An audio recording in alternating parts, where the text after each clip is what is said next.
ಕಲ್ಲಿದ್ದಲು ಹಗರಣದಲ್ಲಿ ಮನಮೋಹನ್ ಸಿಂಗ್ ಅವರಿಗೆ ಕ್ಲೀನ್ ಚಿಟ್ ಸಿಕ್ಕಿದೆ. ಕಲ್ಲಿದ್ದಲು ಬ್ಲಾಕ್ ಹಂಚಿಕೆಯಲ್ಲಿ ನಿರ್ದೋಷಿ ಅಂತ ಹೇಳಿ ಮನಮೋಹನ್ ಸಿಂಗ್ ಅವರು ಸಾಬೀತಾಗಿದ್ದಾರೆ.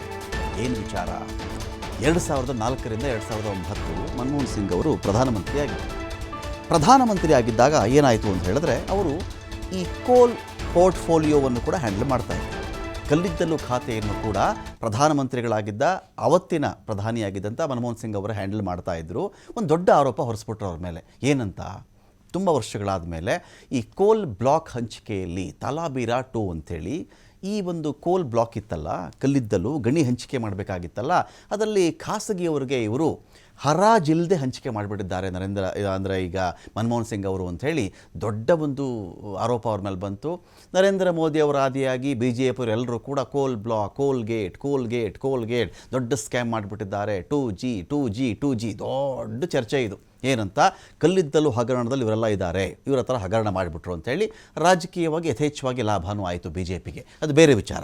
ಬಟ್ ಪ್ರಕರಣ ಏನು?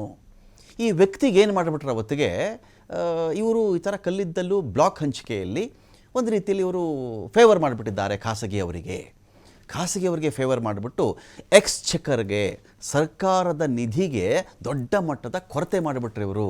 ಸರ್ಕಾರಕ್ಕೆ ಬರಬೇಕಾಗಿದ್ದಂಥ ಆದಾಯಕ್ಕೆ ಖೋತ ಮಾಡಿಬಿಟ್ರು ಇವರು.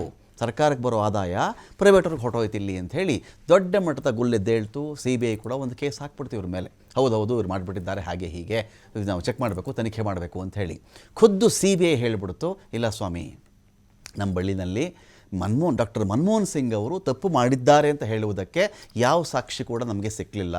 ಈ ಒಡಿಶಾದ ತಲಾಬೀರಾ 2 ಕಲ್ಲಿದ್ದಲು ಬ್ಲಾಕ್ ಇದೆಯಲ್ಲ, ಈ ಹಂಚಿಕೆಯಲ್ಲಿ ಇವರು ಯಾರಿಗೋ ಫೇವರಿಸಮ್ ಮಾಡಿದ್ದಾರೆ, ಯಾರದೋ ಪರವಾಗಿ ನಿಂತ್ಕೊಂಡಿದ್ದಾರೆ, ಮೋಸ ಮಾಡಿದ್ದಾರೆ ಅಂತ ಹೇಳಲಿಕ್ಕೆ, ಮೊಕದ್ದಮೆ ಹೂಡಲಿಕ್ಕೆ ನಮ್ಮ ಬಳಿಯಲ್ಲಿ ಸಾಕಷ್ಟು ಸಾಕ್ಷ್ಯಗಳಿಲ್ಲ ಅಂಥೇಳಿ CBI ಹೇಳಿಬಿಡ್ತು. ಆದರೂ ಅಪರಾಧ ಸಂಚು ಮತ್ತು ನಂಬಿಕೆ ದ್ರೋಹ ಅಂಥೇಳಿ ಒಂದು ಆರೋಪವನ್ನು ಇವ್ರ ಮೇಲೆ ಹೊರಿಸಲಾಯಿತು. ಅವತ್ತಿಗೆ CBI ವಿಶೇಷ ಕೋರ್ಟ್ ಸಮನ್ಸ್ ಕೂಡ ಕೊಡ್ತೀವಿ ಇವರಿಗೆ. ಮನಮೋಹನ್ ಸಿಂಗ್ ಸೇರಿದಂತೆ 5 ಕುಮಾರ ಮಂಗಲಂ ಬಿರ್ಲಾ ಕೂಡ ಇದ್ರು ಇದರಲ್ಲಿ. ಹಿಂಡಾಲ್ಕೋ ಕಂಪನಿಗೆ ಇದನ್ನು ಕೊಟ್ಟುಬಿಟ್ಟಿದ್ದಾರೆ, ಇವರು ಮೋಸ ಮಾಡಿಬಿಟ್ಟಿದ್ದಾರೆ ಅಂಥೇಳಿ. ನೋಡಿ, ಅವತ್ತಿಗೂ ಮನಮೋಹನ್ ಸಿಂಗ್ ಅವರು ಮಾತನಾಡ್ತಾ ಇದ್ದರು, ಇವತ್ತಿಗೂ ಮನಮೋಹನ್ ಸಿಂಗ್ ಅವರು ಮಾತನಾಡ್ತಾ ಇದ್ದರು. ನಿಮಗಿನ್ನೇನು ಬೇಡ, ಈ 2G ಸ್ಕ್ಯಾಮ್ ಅಂತೆಲ್ಲ ಮಾತಾಡ್ತಾರಲ್ಲ, 2G ಸ್ಕ್ಯಾಮ್ ಇವತ್ತು ಯಾರಾದರೂ ನೀವು ನೋಡಿದ್ರೆ ನಿಮ್ಗೆ ಆಶ್ಚರ್ಯ ಆಗಿಬಿಡುತ್ತೆ. 2G ಸ್ಕ್ಯಾಮ್ ಅಂತ ಮಾತಾಡಿದ್ರಲ್ಲ, ಅದರಲ್ಲಿ ಯಾವ ಮಣ್ಣು ಇಲ್ಲ ಸ್ಕ್ಯಾಮ್. 2G ಸ್ಕ್ಯಾಮಲ್ಲಿ ಯಾವ ಮಣ್ಣು ಇಲ್ಲ ರೀ ಅದರಲ್ಲಿ. ಅವತ್ತಿನ ಕಾಲಕ್ಕೆ ಏನು ಸರ್ಕಾರ ನಿರೀಕ್ಷೆ ಮಾಡಿತ್ತೋ, 2G ತರಂಗಗಳನ್ನು ನಾವು ಮಾರಿದರೆ ನಮಗೆಷ್ಟು ದುಡ್ಡು ಬರಬೇಕು ಅಂತ ಅಂದುಕೊಂಡಿದ್ದಿರೋ ಅದನ್ನು ಮೀರಿ ಅವತ್ತಿಗೆ ಆದಾಯ ಬಂದುಬಿಟ್ಟಿತ್ತು. ಸರ್ಕಾರದ ಲೆಕ್ಕಾಚಾರನೇ ಒಂದು 30,000 ಕೋಟಿ 40,000 ಕೋಟಿ ಇತ್ತು. ಒಂದು 30,000 40,000 ಕೋಟಿ ಬರಬಹುದು ಅಂತ 62,000 ಕೋಟಿ ಚಿಲ್ಲರೆಗೆ ಅವತ್ತು ಆ ತರಂಗಾಂತರ ಹರಾಜಾಗ್ಬಿಟ್ಟಿತ್ತು. ಅವತ್ತಿಗೆ ಆರೋಪ ಮಾಡಿದ್ದೇನು ಗೊತ್ತಾ? ನಿಮ್ಗೆ ಆಶ್ಚರ್ಯ ಆಗಿಬಿಡುತ್ತೆ. 2G ಸ್ಕ್ಯಾಮ್ ಬಗ್ಗೆ ಬಂದ ಆರೋಪ ಏನು ಅಂದರೆ, ಇಲ್ಲ 1.25 ಲಕ್ಷ ಕೋಟಿಗೆ 2G ಅದನ್ನು ಒಂದು ಹರಾಜು ಆಗ್ತಾ ಇತ್ತು. ಇವ್ರಿಗೆ ಬೇಕಾದವರು ಕೊಟ್ಕೊಂಡು ಬಿಟ್ಟು ಬರೀ ಒಂದು 60,000 ಕೋಟಿ ನಿಲ್ಲಿಸ್ಬಿಟ್ಟಿದ್ದಾರೆ. ಸೊ ಆಲ್ಮೋಸ್ಟ್ ಸರ್ಕಾರಕ್ಕೆ 1 ಲಕ್ಷ ಕೋಟಿ ಚಿಲ್ಲರೆ ನಷ್ಟ ಆಗಿಬಿಟ್ಟಿದೆ. ನಿಮ್ಗೆ 2 ವರ್ಡ್ ಯಾವಾಗಲೂ ಕೇಳಿರ್ತೀರಿ ನೀವು. ಒಂದು ಈ 2G ಸ್ಕ್ಯಾಮು, ಇನ್ನೊಂದು ಈ ಕೋಲ್ಗೇಟ್ ಸ್ಕ್ಯಾಮ್ ಅಂತ. ಅವತ್ತಿನ ಮಟ್ಟಿಗೆ ದೊಡ್ಡ ಮಟ್ಟಕ್ಕೆ ಸುದ್ದಿ ಮಾಡಿದಂಥ 2 ಪ್ರಮುಖ ಹಗರಣಗಳು.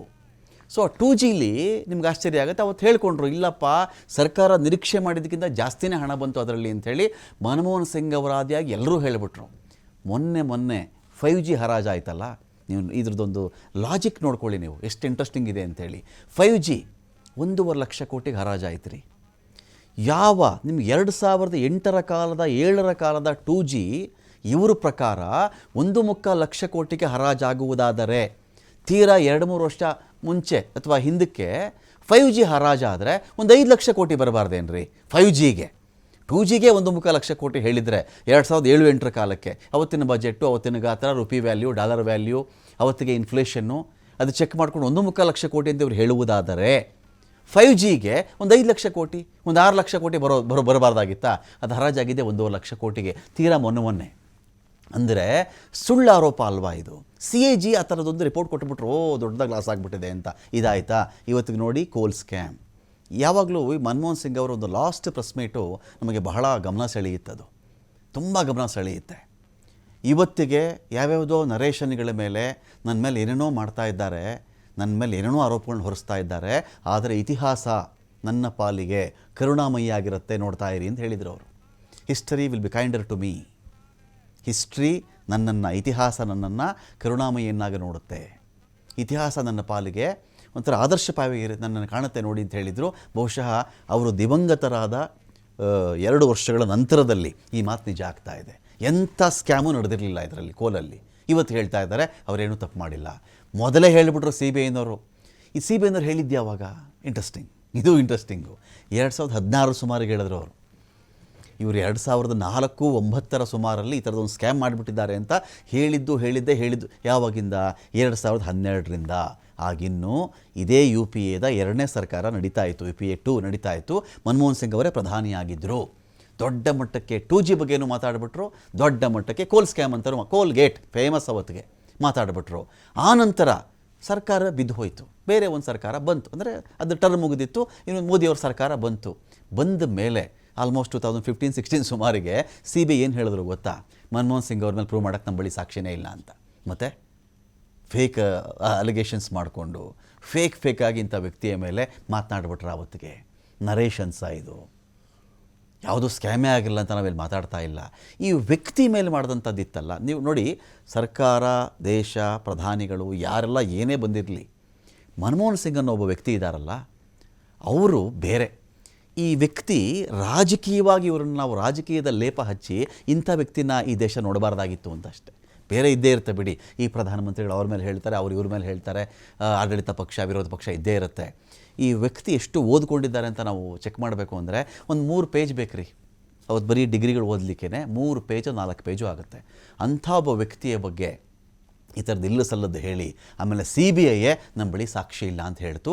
ಮನಮೋಹನ್ ಸಿಂಗ್ ಅವ್ರ ಜೊತೆಗೆ 5 ಸಮನ್ಸ್ ಕೂಡ ಜಾರಿಯಾಗಿತ್ತು.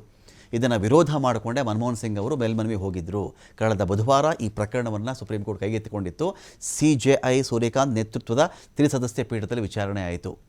ಅಪೀಲುದಾರರ ನಿಧನದ ಕಾರಣದಿಂದಾಗಿ ಅಪೀಲು ನಿಷ್ಫಲ ಅಂತ ಪರಿಗಣನೆ ಮಾಡಲಾಯಿತು. ಇವತ್ತಿಗೆ ಅಪೀಲ್ದಾರ ಇಲ್ಲ, ನಿಷ್ಫಲ ಅಂತ ಓಕೆ.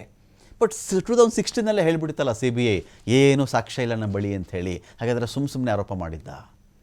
ಈ ಒಂದು ಆರೋಪಕ್ಕೆ ಸಂಬಂಧಪಟ್ಟಂತೆ ಈ ಆರೋಪ ಇತ್ತಲ್ಲ, ಇದರ ರಾಜಕೀಯ ಹುನ್ನಾರಗಳಿತ ವಿ ಡೋಂಟ್ ನೋ.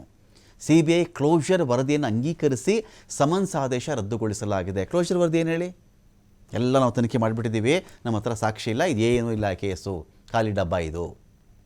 ಆ ವರದಿ ರಿಪೋರ್ಟನ್ನು ನಾವು ಅಂಗೀಕರಿಸಿಕೊಂಡು ಸಮನ್ಸ್ ಕೊಟ್ಟುಬಿಟ್ಟಿದ್ವಲ್ಲ, ಅದನ್ನು ರದ್ದು ಮಾಡ್ತಾ ಇದ್ದೀವಿ ಅಂತ ಸುಪ್ರೀಂ ಕೋರ್ಟ್ ಆದೇಶ ಮಾಡಿದೆ.